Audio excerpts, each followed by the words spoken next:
آج 35 نمبر شاخ ایمان کی امانتوں کی ادائیگی ان کے اہل کو کرنا واجب ہے۔ قد افلح المومنون میں بھی پڑھا، یہاں بھی پڑھ لیجئے۔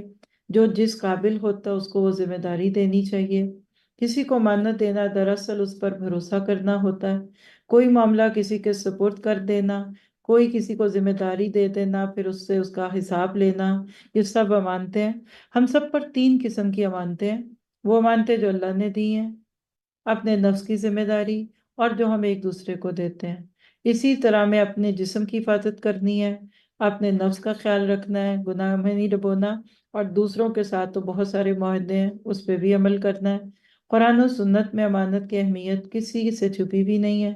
نساء 58، ان اللہ یامرکم ان تؤدوا الامانات الی اہلھا۔